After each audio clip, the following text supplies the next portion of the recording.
My ex-wife and I had our daughter back in 2014. We were going through a rough patch back then. We would fight a lot, give each other the silent treatment, etc. It was very toxic, I admit. I was very happy to know that we were going to have a child. Things even improved between us. But there was just something scratching at the back of my mind. Something just didn't add up. We had gotten together at the time of conception, yes, but there were also times where she had been acting suspiciously. Would hide her phone, work late, etc. I felt like she might have had an affair. I wanted a paternity test. I told her so, and we had the worst fight we had ever had. How dare I accuse her of something like this? I was a piece of crap for even suggesting it, etc. She told me she would get the test done if I wanted it, but our relationship would be over. My family, that is my mom and my sister, took her side. Dad's no longer alive. They said it was foolish of me to ask her for a paternity test and that I should absolutely be prepared to have the relationship end and maybe even lose access to my child. So I backed off. Our daughter is born, I'm happy, but a mess of paranoia and insecurity inside. I try and move on, even get therapy, but I can't help it. I keep noticing how she doesn't look anything like me and get sad. So in 2018, I secretly got a DNA test done. Surprise, I am not my daughter's father. My marriage ends, and I cut my family off. I just couldn't handle the fact that they didn't listen to me and weren't on my side when I needed them the most. 3 years I didn't speak to them, even during COVID, a little ashamed of that, yes. A couple of months ago I got back in touch with my sister. We've been talking, but things are definitely frosty. She recently said she wishes things were normal again, like they used to be, and I snapped and told her that would never happen. I can never bring myself to trust her or my mom ever again. She got up and walked out. Am I the idiot? Am I letting my anger get in the way? Not the idiot. You were betrayed. And when the truth came out, your family did not support you. You had every right. And for your sister to have the audacity to say she wishes everything went back to normal, to completely disregard the soul-crushing truth that the daughter that should have been yours was sired by another man because of your then wife's infidelity shows an extreme lack of empathy and a selfishness of outrageous proportion. You aren't the idiot and you deserve better all around. You are allowed to still be upset. You were betrayed by your wife. Your mother and sister played a major role in you not learning about her cheating. It's going to take a long time for you to forgive them, if ever. I hope you have or are planning to get counseling to help you work through this. You're a good person who was tricked into believing he was a father. Get someone to help you work through your feelings of hurt and betrayal so you can move on with your life. Not the idiot. They took her side against you, in spite of what sounds like pretty good reasons to be suspicious on your part. Trust is one of the easiest things to lose and one of the hardest to get back. There's always that little nagging doubt in the back of your mind of, are they going to have my back this time? Plus, having your sister say she wishes things would go back to normal is nice, but have any of them even apologized for not standing up for you? Have they even tried? If not, then they really have nothing to cry about except their own failure. My son, Sam, 26, and his longtime girlfriend, now fiancée, Emily, 26, finally decided to get married. They had announced their engagement privately to my husband and me, and after the initial excitement, they said they had something important to talk to me about. Sam wanted my engagement ring to give to Emily. Sam said this would be a great way to keep him from starting his marriage in debt from having to buy a new expensive diamond ring. Emily also added that she has liked the look of my ring a lot and would love for me to pass it down to her. I love my engagement ring. I have worn it every day since my husband proposed to me with it, and to be honest, I still have plenty of years to live that I want to keep wearing it until I am old and gray. Also, my ring is not a family heirloom.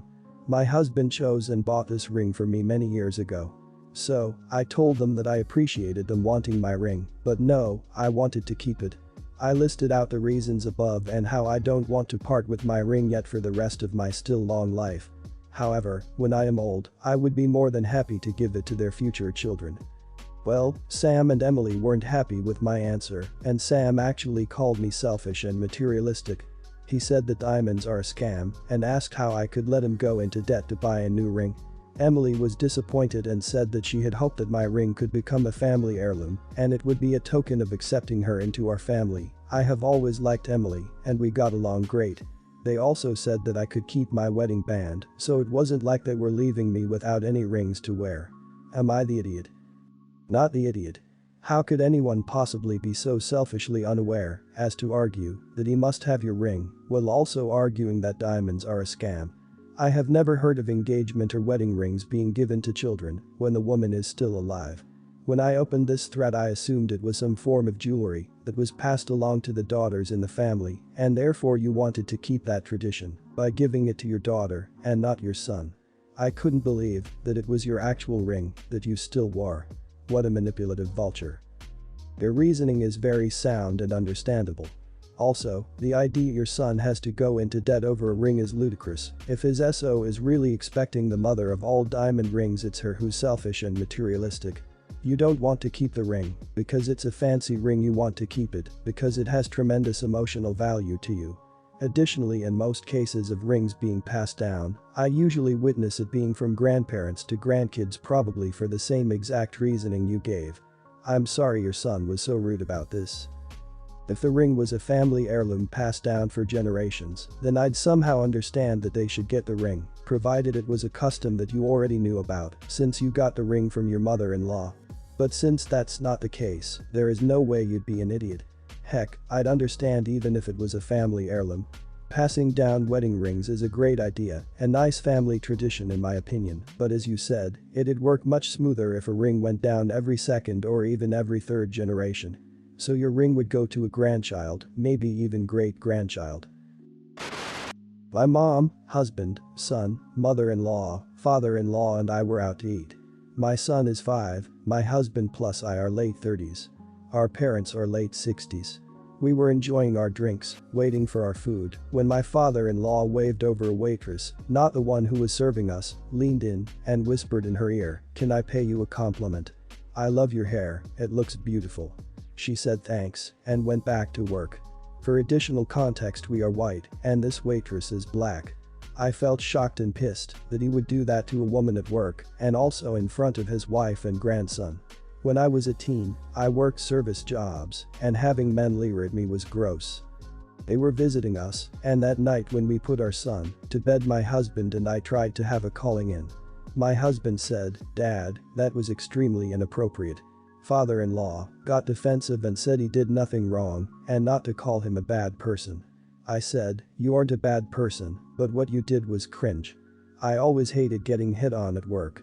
He got defensive. I've known him for 20 years, never seen him so mad. He told us he was right, he made that woman's day and women want attention from men. I said she works for tips. He told us he is a good person, the best person we will ever meet. He compared himself to a friend of ours, a local community leader who died recently, leading to a huge outpouring of grief and a large funeral I spoke at. I was taken aback, but I said, "Yes, you are just as good a person as friend, and if we were in a bar, that would have been very smooth. But you shouldn't hit on people at work. It's not appropriate, the other person can't say no." He said he was not hitting on this waitress, he was just overcome with her beauty, and he had to say something. He said that, if he wanted to, he would have pulled her. I said, "You're not helping your case."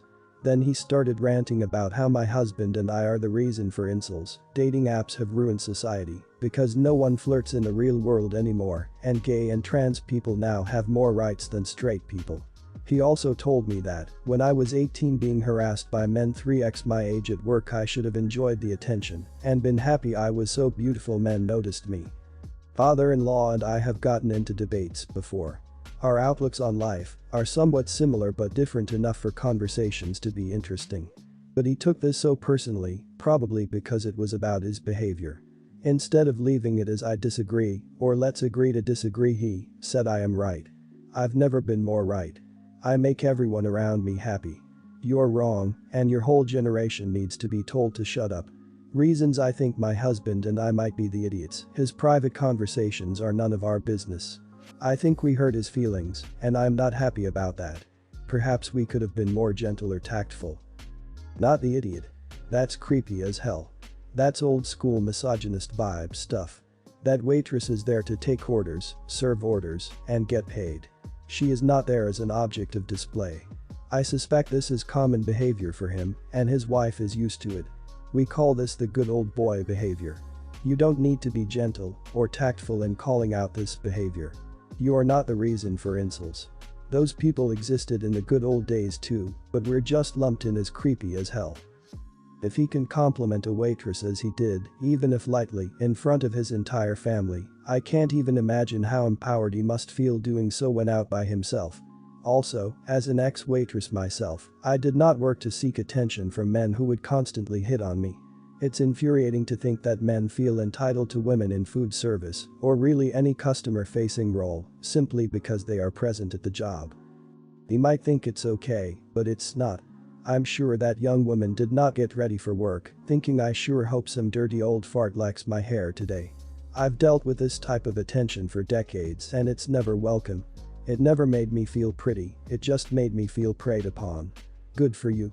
I wish more people would talk to the men in their lives and told them to stop this nonsense about being grateful. Oh, yes, of course, women's lives revolve around the opinion of creepy guys. 2 weeks ago, a few friends told me they were coming to my town and wanted to see me. Of course I said yes as I hadn't seen them in about 3 months. I even offered for them to come over to me and my partner's home for a catching up. We were all excited and spoke daily about the upcoming event. Sunday last week, everyone came down and we had a great time until Sam showed up unexpectedly. Now I've known Sam for many years and at one point considered her my best friend, but over the years I started to realize she was a bit of a pick-me and not a great friend. She only ever contacted me if I was a last option unless I had plans, then she'd just have to come, with or without my permission. She would just show up and crash the events, unless it is her plans, then she wouldn't invite me. She tried to get with my crushes in the past, once successfully, and then played off as if she wanted them for the longest time. Odd how it's like this after she found out I liked them. This is the reason she has never met my boyfriend of 2 years. He wouldn't do anything, but I think she would try. And what bothered me most is she would violate my zones of comfort. She knows I don't like sharing private information about myself, but she told my friends anyway. They already knew some stuff, but that is besides the point, and I don't like unannounced visits. Sam does not care about that and has came to my home on 4 separate occasions, then tried to stay the night. Luckily at the time I stayed with my parents and they would tell her to leave, but since then I have moved 3 times and not told her a single address. So I distanced myself, slowly but surely. Last time we spoke was on a night she gate crashed 3 months ago. Before that was a video call almost a year ago. This is why Sam showing up at my home was extremely unexpected.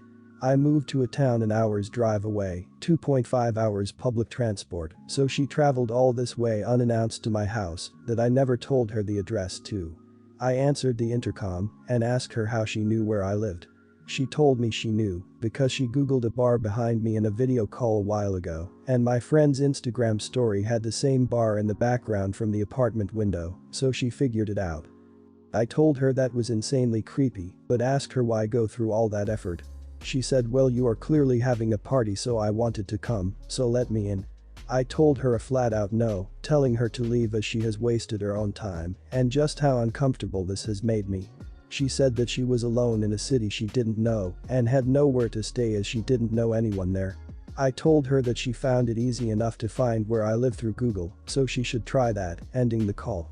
My friends looked awkward and told me I was being a bit of an idiot and should have just let her in as they felt bad for her.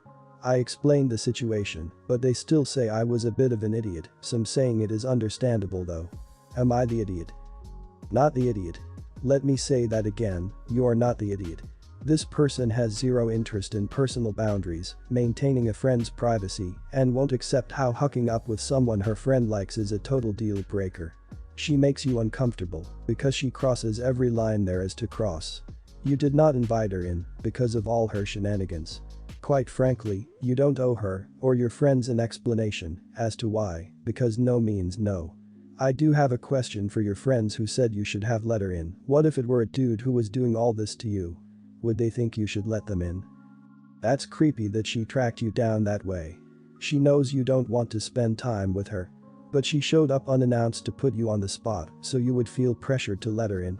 She sounds a little like a stalker to keep showing up like that and tracking you down when you never gave her your address. She's a user and you're right to distance yourself from her. Be alert when you come home because she might show up again.